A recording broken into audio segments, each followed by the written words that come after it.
Tim et Sander étudient la gestion de la vie sauvage aux Pays-Bas. Ils ont choisi de consacrer leur thèse à la vipère. Installés près de Kroo, chez Robert, un ancien prof de biologie hollandais habitant la région depuis 15 ans, ils observent ici un grand nombre de reptiles et ont constaté un phénomène étonnant. Ce qui est surprenant ici, c'est que l'on peut observer des serpents partout. Ce n'est pas possible en Hollande. Dans cette zone, il y a 2 espèces de vipères. Ce n'est pas le cas ailleurs. C'est l'endroit parfait pour les observer.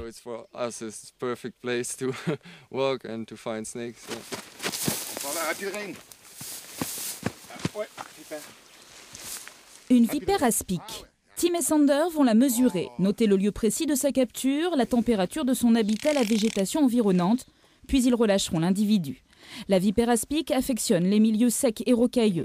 La vipère péliade, qu'ils n'ont pas trouvée le jour du tournage de ce reportage, est un serpent de zone humide, des tourbières. On la trouve habituellement dans le nord et l'est de la France. La qualité et la richesse des milieux est ici telle que les 2 espèces y sont présentes. Elles ne cohabitent pas au même endroit, mais vivent à seulement quelques kilomètres l'une de l'autre.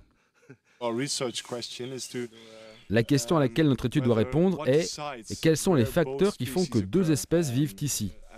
Parce que sur un territoire très restreint, les 2 espèces sont présentes. Mais elles vivent chacune de leur côté. On doit déterminer les principales différences entre les habitats. Quels sont les facteurs qui font qu'ici on trouve la vipère aspic et là, la péliade? Depuis 3 mois, les 2 naturalistes ont prélevé puis relâché 20 vipères aspic et 50 péliades. Leurs recherches vont durer encore 2 ans. Ils reviendront donc ici, à Saint-Aignan-près-Kroo, dans la ferme de Robert. Une ferme consacrée à l'accueil des touristes fous de nature, mais également à celui des scientifiques. Ici, tous les facteurs sont conjugués pour que la biodiversité soit préservée.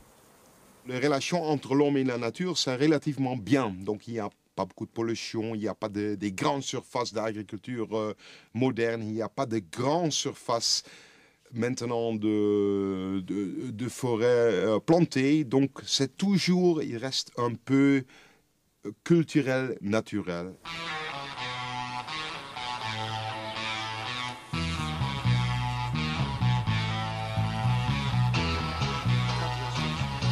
Un milieu préservé où sont facilement observables amphibiens, mammifères, oiseaux, reptiles. C'est un paradis faunistique et floristique. Pour Tim et Sander, l'aventure creusoise ne fait que commencer.